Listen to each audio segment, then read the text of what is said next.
দক্ষিণ দিনাজপুর জেলার বুনিয়াদপুর শহরের বংশীহারি টাঙ্গন নদীতে স্থানীয় বৃদ্ধ বীরেন রাজবংশীর হাত ধরে বংশীহারিতে এই প্রথম নৌকা বিহার চালু হয়েছে। জীবিকা অর্জনের লড়াইয়ে বীরেনবাবুর এই উদ্যোগকে সকলেই সাধুবাদ জানিয়েছেন। বংশীহারির টাঙ্গন সেতু এলাকা থেকে প্রতিদিন প্রায় 1.5 কিলোমিটার নৌকা বিহারের ব্যবস্থা করেছেন তিনি।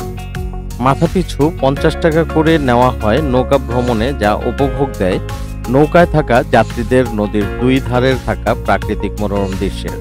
এই ব্যবসাটা, এই যে টাঙ্গনের বুকে আনন্দ বিহার, কতদিন ধরে ব্যবসাটা শুরু করেছেন? 15ই আগস্ট থেকে। 15ই আগস্ট থেকে, স্বাধীনতা দিবসের দিন থেকে। কি কি ব্যবস্থা আছে আর কত টাকা করে নেন যাত্রীদের জন্য? মনে করেন 1 কিলোমিটার 50 টাকা করে দেয় এক একজনের। কেমন ব্যবসা কেমন হচ্ছে? টুকটাক এখন নতুন অবস্থায়। হঠাৎ করে এই চিন্তা ভাবনা কেন? ওই চিন্তা মানে ঘরের কাজ করতাম, চলতে পারি না, ওই জন্য ওই কাজটা করি। আপনার বয়স কত? বয়স 72। ভাতা পান? ভাতা পান। বাড়িতে ছেলে মেয়ে রয়েছে? ছেলে মেয়ে আছে। তবুও তাহলে এই কাজ করছেন কেন? মানে ছেলে মেয়ে দেখে না। আচ্ছা, আপনার বাড়ি কোথায়? বাড়ি মির্জাপুরে। আপনার নাম? বীরেন রাজবংশী।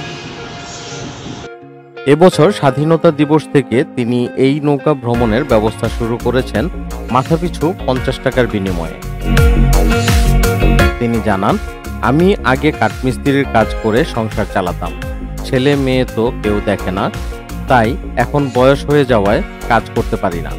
সেজন্য বার্ধক্য ভাতার কিছু টাকা জমিয়ে অন্যের কাছ থেকে ধার করে প্রায় 80,000 টাকা জোগাড় করি। তা দিয়েই এই যন্ত্রচালিত নৌকাটি বানিয়েছি। এই কাজ করে স্বামী স্ত্রীর পেটের ভাত জোগাড় হচ্ছে কোনো রকম।